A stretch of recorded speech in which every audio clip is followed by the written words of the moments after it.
What is going on, everyone? This is the Brandalorian88 coming at you with a top 10 G.I. Joe classified for the year 2025. This is my personal top 10, so not necessarily which ones I think were the best, but maybe more of my favorite ones. So keep that in mind. Let's go ahead and begin with number 10.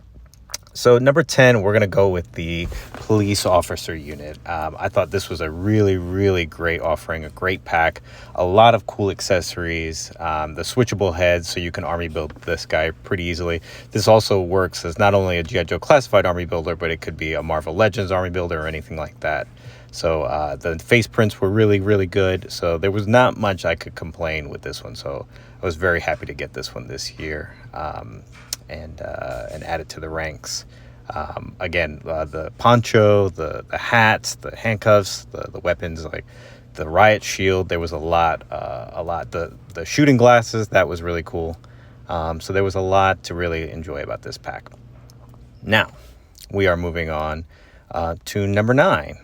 And with number 9, we have CoverGirl, Retro Cardback CoverGirl. This was another one that I was very happy to get. This is also, in my opinion, is an upgrade over the CoverGirl that we had originally with the short brown hair. Here we had the long blonde hair, switchable face plates. We have the baseball cap on one of them, which was really cool, the smiling face, and then you've got the more stern, determined face. But I thought this was a really nice one. I enjoyed the jacket, the detail, and the zippers. Again, with the classic G.I. Joe blaster painted with the black and silver. I thought that was a really nice addition. But just another core character that we were able to get. Even though we already had a CoverGirl, we were able to get this one, which in my opinion was an upgrade. So very happy to add this to the G.I. Joe ranks. And now we're going to go into number 8. So with number 8, this one could be controversial, but I don't care. This is Flint, Retro Cardback Flint.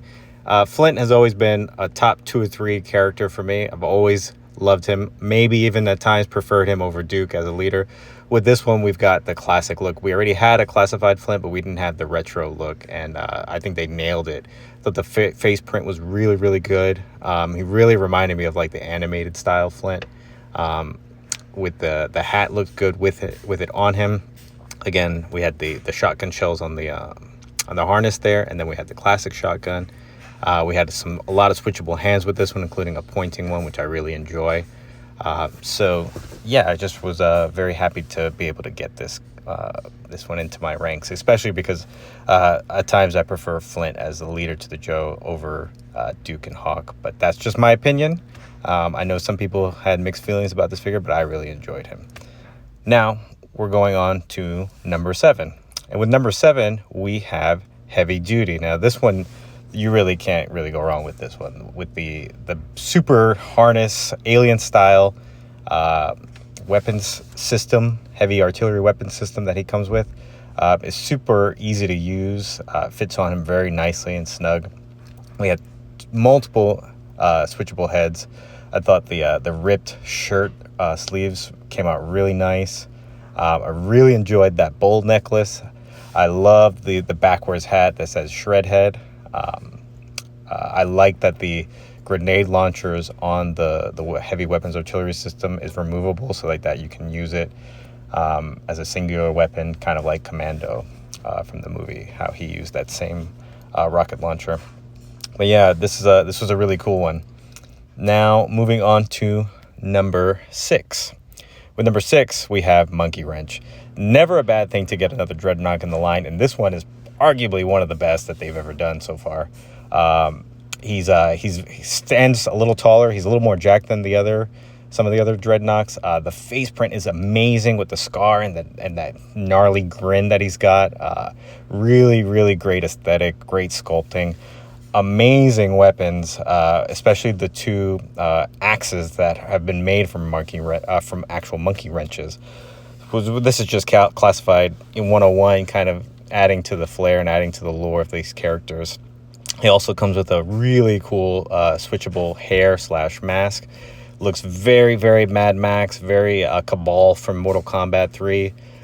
So very, very nice addition. Probably going to be in a lot of people's top 5s, but this list was very hard to narrow it down. So now we are coming into the top 5.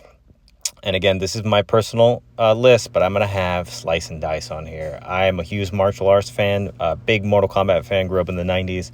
And when I opened this 2-pack up, these guys just screamed Mortal Kombat. Obviously, these are 2 classic characters from the 80s line, but it was cool that they added a lot of switchable heads for them, a lot of switchable, uniform pieces, a lot of weapons, great detail all the way through. And I know this is kind of cheating because this was technically a 2-pack, but I enjoyed both of them so much, and I couldn't really pick one over the other.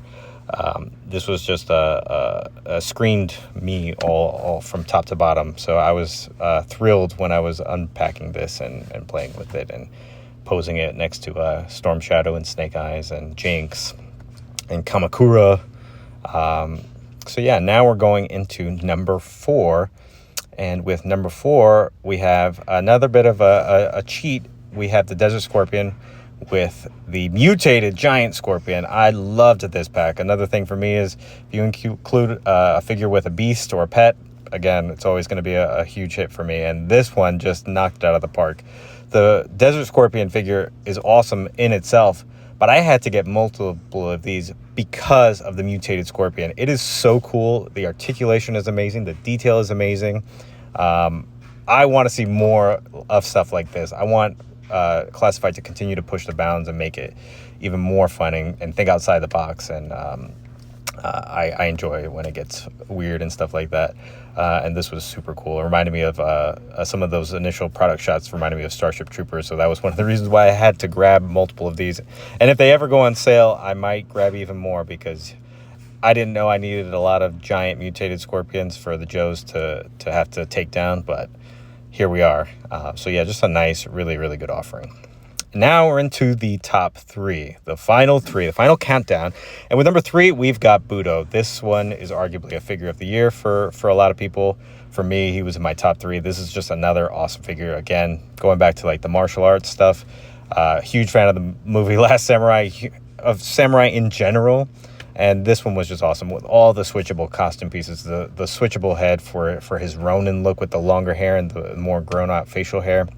All of the swords, the tactical samurai armor is super cool. The G.I. Joe Japanese symbol is amazing. The face print is great. The sculpt work is just lights out with this figure. Again, pushing the boundaries and getting creative and using the imagination where you're creating a character.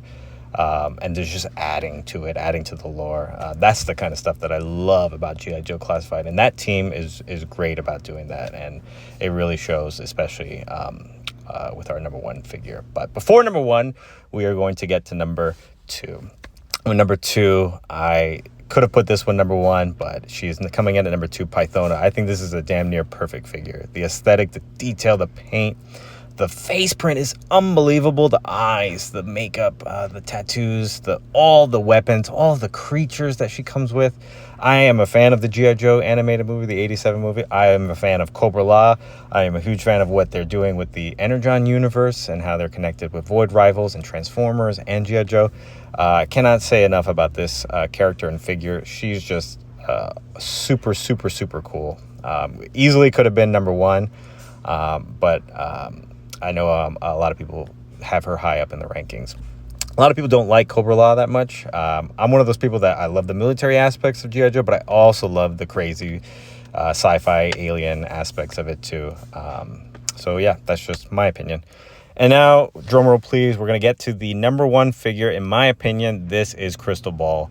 Crystal Ball was just a combination of all the things I love about G.I. Joe. Taking an obscure character, a non-fan favorite character from the 80s, and then just adding so much coolness to him. All those translucent pieces, the technology, the dire technology of him creating the hallucinations similar to like Scarecrow and Batman. The Cthulhu head is absolutely amazing. That's why I had to grab 2 of these, because I needed to display him with his normal look, which is awesome too, with all the face print and tattoos on his eyes. But that Cthulhu head with the sword and the shield, the crystal ball itself, the original one didn't even come with a crystal ball, and that's the character's name. But yeah, there's so much fun that you can have with this. And I loved that they gave him an army builder with a Ghost Viper. Had to grab a bunch of those. Yeah, this turned from an obscure character into a fan favorite of mine. And I would like to see him involved in like the cartoons, the comics. I'd like to see him a little bit more. So that's it. That's my list. Top 10 2025 G.I. Joe Classified, my personal list. But let me know what you guys think. And let me know your top 10s. And we'll catch you in 2026 with all of the G.I. Joe Classified that's yet to come.